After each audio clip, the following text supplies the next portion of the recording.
अंकिता और आप देख रहे हैं इंडिया जंक्शन।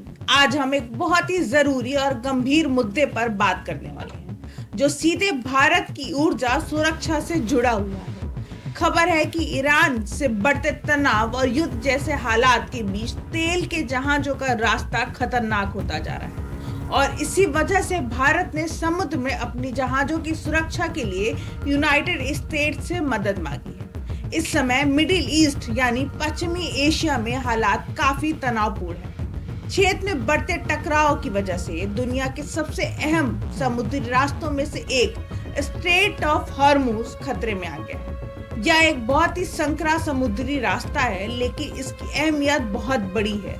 दुनिया के लगभग 20% तेल और गैस की सप्लाई इसी रास्ते से गुजरती है। अगर यहाँ जहाजों पर हमला होता है या रास्ता बंद हो जाता है तो पूरी तरह दुनिया में तेल की कीमतें बढ़ सकती हैं। भारत के लिए यह और भी ज्यादा चिंता की बात है क्योंकि हमारा देश अपनी जरूरत का बहुत सारा तेल बाहर से ही खरीदता है। बाहर का करीब 40% तेल मिडिल ईस्ट से आता है। इसके अलावा रसोई गैस और LNG की बड़ी सप्लाई भी इसी इलाके से आती है। खासकर कतर से भारत को बड़ी मात्रा में गैस मिलती है।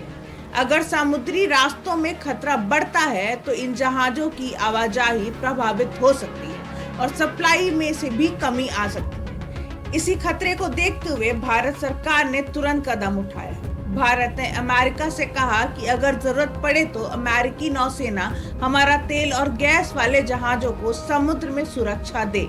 इसका मतलब यह है कि खतरनाक इलाकों से गुजरते समय जहाजों को सैन्य सुरक्षा मिल सके ताकि उन पर हमला न हो।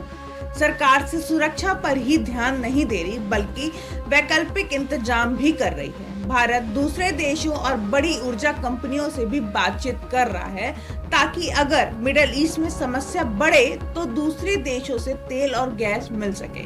यानी भारत पहले से तैयारी कर रहा है ताकि देश में ईंधन की कमी ना हो। अगर हालात और खराब होते हैं इसका असर आम लोगों पर भी पड़ सकता है। तेल महंगे होने से पेट्रोल और डीजल की कीमतें बढ़ सकती हैं और गैस की सप्लाई कम होने से बिजली उत्पादन पर भी असर पड़ सकता है। इसलिए सरकार इस पूरे मामले पर बहुत करीब से नजर रखी है। इस संकट का एक और पहलू भी है। मिडिल ईस्ट के समुद्री रास्तों में हजारों भारतीय नाविक काम करते हैं। अगर वह तनाव बढ़ता है तो उनकी सुरक्षा भी खतरे में पड़ सकती है। इसलिए सरकार ने भारतीय नाविकों को भी सतर्क रहने की सलाह दी है।